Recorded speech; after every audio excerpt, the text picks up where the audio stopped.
Hello student, welcome back to the channel.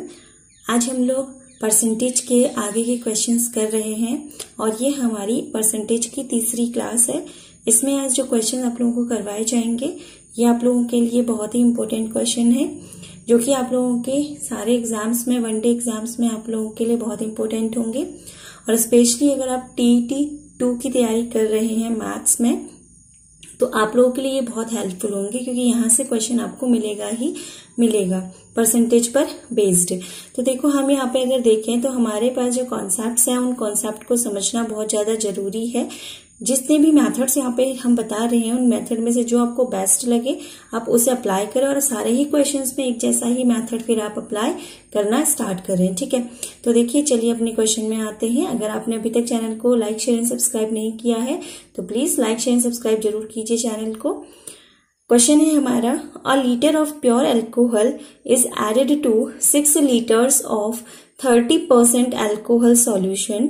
The percentage of water in the solution is। 1 litre शुद्ध alcohol को 30% alcohol वाले 6 litre के मिश्रण में मिलाया जाता है, तो पानी का अब मिश्रण में प्रतिशत ज्ञात कीजिए। तो देखो, बहुत सिंपल क्वेश्चन है।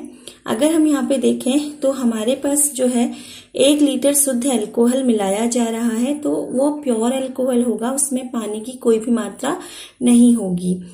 जिसमें मिलाया जा रहा है हमारे पास, देखो ये 1 लीटर का एक केन है, इसमें 1 लीटर प्योर अल्कोहल रखी हुई है, और एक हमारे पास 6 लीटर वाला बड़ा केन है, उसमें अल्कोहल प्लस पानी है। ठीक है, तो क्वेश्चन ये कह रहा है कि आपका जो ये 6 लीटर वाला है इसमें अल्कोहल जो है वो है 30%। कितना अल्कोहल है इसमें? 30%। तो देखो, 100% कंप्लीट वैल्यू होती है, तो अगर अल्कोहल 30% है तो फिर उसमें वाटर कितना होगा? तो उसमें वाटर होगा 70%। कितना पानी होगा? 70%। 30 में से 100 में से 30 को माइनस कर दो तो पानी निकल आएगा। तो इसमें वाटर का परसेंटेज कितना हो गया? 100 - 30, यानी कितना परसेंट हो गया? 70%। ठीक है, और वैल्यू में अगर देखेंगे तो वाटर की जो वैल्यू होगी वो होगी 70%। किसका? कितने लीटर में है? 6 लीटर में, यानी कि 6 लीटर का। आप इसे सॉल्व करेंगे, प्रतिशत खोलेंगे तो बट्टे में क्या आएगा? 100 गुणा क्या हो जाएगा? 6। 1 0 से 1 0 कैंसिल। तो देखो, 6 सत्ते 42 बटे 10, तो कितना आपको यहाँ पे मिलेगा? 4.2 लीटर। इसका मतलब हुआ कि जो पानी है वो कितना लीटर है? 4.2 लीटर है। किसमें? इस मिश्रण में। ठीक है, जब इन दोनों को मिला दिया जाता है तो हम इन्हें ऐड कर देंगे, तो हमारे पास कितना लीटर बन गया टोटल? वो बन गया 7 लीटर। ठीक है, लेकिन जो हमने मिलाया है वो है प्योर अल्कोहल, तो इसका मतलब हुआ कि जो हमारा मिश्रण होगा मिलाने के बाद उसमें भी पानी की मात्रा उतनी ही होगी जितना पहले थी, यानी कि 4.2 लीटर। लेकिन एक प्रॉब्लम यहाँ पे ये आ गया कि अब जो है, पहले टोटल 6 लीटर का मिश्रण था, अब 1 लीटर उसमें अल्कोहल भी जुड़ गया, तो कितने लीटर का मिश्रण बन गया? 7 लीटर का। तो अगर आप यहाँ पे परसेंटेज ऑफ वाटर निकालेंगे न्यू मिक्सचर में, तो देखो वाटर कितने लीटर है? 4.2 लीटर है। कितने पर है? 7 पर है, गुणा 100। ठीक है, प्रतिशत निकालने के लिए गुणा 100 तो करना ही पड़ेगा। तो बच्चे कंफ्यूज हो जाते हैं कि बट्टे में 7 क्यों लिखा, क्योंकि अब ये दोनों मिल चुके हैं और यहाँ पे 7 लीटर का मिश्रण बन चुका है। ये प्योर अल्कोहल है, तो पानी तो अभी भी उतना ही होगा जितना पहले था, यानी कि 4.2 लीटर। इसे सॉल्व कर लीजिए, तो यहाँ से दशमलव हटा के नीचे 0 आ जाएगा, इस 0 से ये 0 कट जाएगा। ठीक है, तो 7 6 42, इसका मतलब कितना प्रतिशत हो गया पानी? 60%।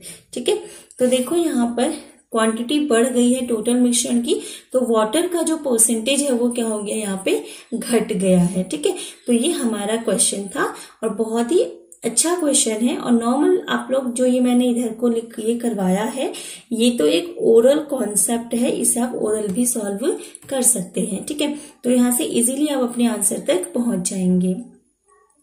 अब हम आते हैं अपने अगले क्वेश्चन में। अगला क्वेश्चन हमारा क्या कहता है? देखिए, क्वेश्चन है हमारा, 40 litre of a mixture of milk and water contains 10% of water, ठीक है, the water to be added to make the water content 20% in the new mixture. Question कह रहा है कि 40 लीटर के दूध व पानी के मिश्रण में 10% पानी है, ठीक है। अगर 10% पानी है तो 90% क्या होगा, दूध होगा, ठीक है। कितने का, 40 लीटर का। फिर वो बोल रहा है कि कितना पानी और मिला दिया जाए, यानी कि पानी और हम कितना मिलाएं कि जो पानी का प्रतिशत है वो 20% हो जाए, यानी कि पानी की मात्रा क्या हो जाए, बढ़ जाए, ठीक है। तो देखो हमें मिलाना क्या है, यहाँ पे पानी मिलाना है। इस क्वेश्चन को बनाने के दो तरीके होते हैं। मैं आप लोगों को परसेंटेज वाला तरीका बता रही हूँ। इसका तरीका रेशियो मेथड भी होता है और उससे भी क्वेश्चन जल्दी हल सॉल्व हो जाता है, ठीक है। तो देखो यहाँ पे मेरे पास 40 लीटर है क्या, मिश्रण, जिसमें वाटर है और मिल्क है। वाटर कितना परसेंट है, 10%। तो देखो 40 का जब मैं 10% निकालूंगी, देखो अब तो आपको पता चल गया होगा कि का मतलब गुणा होता है, ठीक है। 1 0 से 1 0 कट गया, ये बन गया कितना लीटर, 4 लीटर। मिल्क कितना था, 90%। या तो 40 का 90% निकाल दो, या फिर एक काम करो 40 में से 4 लीटर माइनस कर दो, तो मिल्क कितना हो गया, 36 लीटर, ठीक है। तो ये हमारा हो गया किस्सा मिल्क एंड वाटर का वैल्यू, ठीक। अब देखो यहाँ पे इसके आगे जो हमारा तरीका है वो क्या होना चाहिए, कैसे कर सकते हैं। देखो हमारे पास ये मैं ऊपर मिल्क लिख रही हूँ, ध्यान रखना नीचे लिख रही हूँ वाटर, ठीक है। मेरे पास मिल्क है 36 लीटर और वाटर है कितना लीटर, 4 लीटर। कितना पानी और मिलाऊं नहीं पता है मुझे, तो मैंने x मिला दिया, ठीक है। तो जब मैं 36/4 + x करूंगी तो ये बाद वाली जो कंडीशन है उसको दिखाएगा, और बाद वाली कंडीशन में पानी था कितना प्रतिशत, 20%, ठीक है। 100 में से 20 अगर पानी है तो 80 क्या होगा, बताओ, मिल्क होगा, ठीक है। तो ये हमारा इसका कंडीशन बन गया। अब इसे सॉल्व कर लो, काटना चाहो तो काट दो इसको, ठीक है। 4 20 × 80 होता है। अब करो यहाँ पे क्रॉस मल्टीप्लाई, ठीक है। तो क्या बनेगा, ये हुआ तुम्हारा 36, ये हो गया 4 × 16 + 4x, ठीक है। तो 36 में से 16 इसको इधर लाऊंगी तो बचेगा कितना, 20 = 4x। तो यहां से तुम्हारा x का जो मान मिल जाएगा वो बन जाएगा 20/4, यानी कि 4 पंजे 20। तो इसका मतलब कितना लीटर पानी और मिलाया जाना चाहिए, 5 लीटर पानी और मिलाया जाना चाहिए, जिससे कि मिश्रण में जो पानी का प्रतिशत है वो हो जाएगा 20%, ठीक है। क्लियर है यहाँ तक। अब देखो आप लोग सोच रहे होंगे कि मैम इस रेशियो से क्यों बोल रही हैं। जिसने रेशियो वाला टॉपिक मैंने अच्छे से पढ़ा है वो एक बार इसे यहाँ पे देख लीजिए। देखिए ये है आपका मिल्क, ये है आपका वाटर, ठीक है। पहले मिल्क था, मिल्क और वाटर में वाटर था 10%, मिल्क था 90%। 10 और 90 यानी कि मिल्क 90 था और ये 10 था, तो 9:1 हो जाएगा, ठीक। दूसरा, बाद में जब पानी मिला दिया गया तो फिर 20% हो गया पानी और 80% हो गया दूध, तो क्या हो जाएगा, ये 4:1 हो जाएगा। 80 और 20 का अनुपात निकालूंगी तो 80 और 20 का अनुपात क्या होगा, देखो ये 80 है, ये 20 है, तो ये आपस में कट जाएंगे, 20 × 80 4:1 हो गया, ठीक है।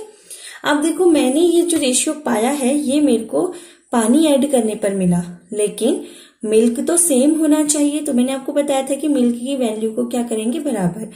इसके लिए हम क्या करेंगे, देखो ना ही 9 को 4 बनाया जा सकता है, ना ही 4 को 9 बनाया जा सकता है, लेकिन 9 और 4 को एक कॉमन वैल्यू दी जा सकती है।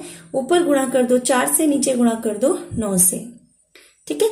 तो यहां बन जाएगा 4 9 36, 4 एकम 4, ये हो जाएगा 9 × 36, 9 एकम 9, बन गया नया रेशियो, ठीक।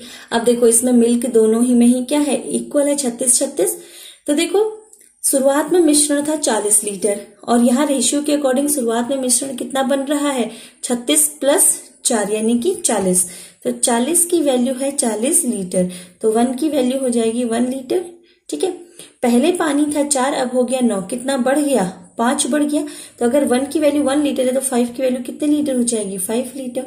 तो ये आपका आंसर हो जाएगा, ठीक है। दोनों से आंसर सेम आएगा। वैसे अगर बच्चे देखें कि 36 + 4 भी 40 आ रहा है, वैल्यू भी 40 लीटर दे रखी है, तो बच्चा डायरेक्टली यहाँ पे इनके बीच का डिफरेंस देखेगा, आंसर पे टिक कर देगा। ठीक है, तो देखो सिर्फ 2 लाइन का क्वेश्चन था और कोई प्रॉब्लम भी नहीं थी। तो ये हमारा था नेक्स्ट क्वेश्चन, और इस क्वेश्चन को इंपॉर्टेंट मार्क कर लीजिए। ये क्वेश्चन आप लोगों से पूछे जाने के 100% चांसेस हैं। ये क्वेश्चन बहुत इंपॉर्टेंट है और एग्जाम में भी बहुत बार पूछा जाता है। और देखो सिंपल भी है, तो जब हम वनडे एग्जाम्स में जाते हैं प्रीलिम्स में, तो उस समय पे टाइम टेकिंग भी नहीं है, तो बच्चा ये भी नहीं कह सकता कि पेपर में टाइम टेकिंग क्वेश्चन थे। ठीक है, दोनों ही मेथड से क्वेश्चन सिंपली हो गया था। ठीक है, फर्स्ट वाले मेथड में देखो ये वाला जो पोर्शन है आप इसे स्किप कर सकते हैं, क्योंकि 40 का 10% 4 होगा, 40 का 90% 36 होगा। ये हमारी प्रैक्टिस करने पर हमें ये बात डायरेक्टली पता चल जाती है कि इसकी वैल्यू इतनी होती है, तो डायरेक्ट हम यहाँ से इसको सॉल्व कर सकते थे and within 10 second to 15 second आपका क्वेश्चन हो जाना था। ठीक है, तो ये थे आप लोगों के अभी के क्वेश्चंस। अब आते हैं हम नेक्स्ट क्वेश्चन पे। अब देखो जो नेक्स्ट क्वेश्चन मैं आप लोगों को करवा रही हूँ, ये एक टाइम पे बहुत ज्यादा क्रेज में क्वेश्चन था, बहुत ज्यादा पूछा जाने वाला क्वेश्चन था, और अभी भी ये क्वेश्चन आने के चांसेस बहुत ज्यादा होते हैं, और टीईटी में ये क्वेश्चन पूछा भी गया हुआ क्वेश्चन है। ठीक है, तो अब हम इस क्वेश्चन को सॉल्व करते हैं। Price of sugar rises by 20%, by how much percent should the consumption of sugar be reduced so that the expenditure does not change? Question बोल रहा है कि चीनी के मूल्य में 20% की वृद्धि होने पर चीनी की खपत कितने प्रतिशत कम कर दी जाए कि खर्चे या फिर लागत में कोई भी परिवर्तन ना हो। देखो ऐसा होता है, अगर कोई चीज महंगी होती है, उसका प्राइस बढ़ जाता है, तो हम क्या करते हैं, अपने खर्चे को अगर मेंटेन रखना चाहते हैं तो हमें क्या करना होगा कि हम जो कंज्यूम कर रहे हैं उसे हमें कम करना होगा। ठीक है, अगर हम जो कंज्यूम कर रहे हैं, मेरे पास 20 रुपए है मान लीजिए, ठीक है, मान लीजिए 20 रुपए है, मैं 5 रुपए किलो की कोई सब्जी लाती हूँ, तो 5 चौको 20, यानी कि अभी मेरे पास क्या हो रहा है, 5 चौको 20 ही रहेगा मेरा। ठीक है, अब देखो फिर अगर मैं इसी चीज में देखो तो मुझे खपत क्या करनी पड़ेगी अपनी, अगर प्राइस हमारा क्या हो जाए, बढ़ जाए, तो फिर 4 पंजे 20 जस्ट अपोजिट हो जाएगा। मतलब मुझे 20 रुपए ही खर्च करने हैं अभी भी, और पहले भी मुझे 20 रुपए ही खर्च करने थे। पहले आप 4 किलो ला रहे थे, तो अब आप 5 किलो ले आइए, प्राइस कम हो गया है आपका। ठीक है, लेकिन 5 किलो आप ले आइए, आपको पैसे भी नहीं बचाने, बिल्कुल भी नहीं, और आपको अपना खर्चा बढ़ाना भी नहीं है। ठीक है, तो ये हमारा क्या था, ऐसे क्वेश्चन को सॉल्व कैसे किया जाता है वो देखते हैं। ठीक है, देखो मान लीजिए इसे 2 तरीके से सॉल्व किया जाता है। मान लिया कि पहले जो प्राइस था राइजेस बाय 20% बोल रहा है, तो हमें ये 20% पहले यूज करना होगा। इस 20% को मैं लिख देती हूँ कितना, 20/100, यानी कि 1/5। मतलब हुआ कि पहले जो प्राइस था वो था क्या, 5 रुपया, और इस पर 1 रुपया बढ़ गया, ये इंक्रीज हो गया। क्या हो गया, 1 रुपया इंक्रीज हो गया। तो पहले प्राइस होगा 5, अब उसमें 1 इंक्रीज हो गया तो हो गया 6। ठीक है, मान लो पहले मैं कंज्यूम करती थी x किलोग्राम चीनी में कंज्यूम करती थी, और मेरा पहले जो प्राइस था वो था कितना, 5। इसका यूज करना जरूरी है, इसलिए मैं इसको यूज करूंगी ही करूंगी, कि इस क्वेश्चन में तो इसी का यूज होगा। ठीक है, और यहाँ पे हम गुणा क्यों कर रहे हैं, क्योंकि खर्चा बराबर होता है प्राइस इंटू कंजप्शन। ठीक है, कितना प्राइस है गुणा कितने रुपए का वो है, ये होता है हमारा क्या, एक्सपेंडिचर। और एक्सपेंडिचर दोनों केसेस में सेम है। तो मान लो दोबारा मैं लागत है मेरी कितने की, जो मेरी खपत है चीनी की वो है y kg, और अभी मेरा प्राइस हो गया कितना, 6। तो दोनों केसेस में क्या हो गया, बराबर हो गया। x और y को मैंने पहले और बाद का क्या माना है, खपत माना है, कि पहले x kg खपत होती थी, x kg लाती थी वो चीनी, अब y kg लाएगी। ठीक है, तो जब मैं x/y निकालूंगी तो क्या बनेगा, 6/5। ठीक है, क्या बनेगा, 6/5। मतलब पहले मैं 6 किलोग्राम चीनी लाती थी, और अब मुझे लानी चाहिए कितने किलोग्राम, 5 ही किलोग्राम लानी चाहिए। ऐसा करने से ही मेरा जो खर्चा है वो बराबर होगा। ठीक है, तो मुझे कितना परसेंट घटाना पड़ा, उसने बोला ना चीनी की खपत कितने प्रतिशत कम करनी पड़ी, तो खपत देखो कितने प्रतिशत कम करनी, कितना कम करना पड़ा, 1, 6 से 5 में आना पड़ा। ठीक है, 1 कम करना पड़ा कितने पर, 6 पर। प्रीवियस में 6 किलोग्राम लेती थी ना, तो एक कम करना पड़ा 6 पर गुणा 100। ठीक है, 100 तो लिखना ही पड़ेगा, परसेंट तभी आएगा। 1/6 का परसेंटेज वैल्यू क्या होता है? 16 होल 2/3%।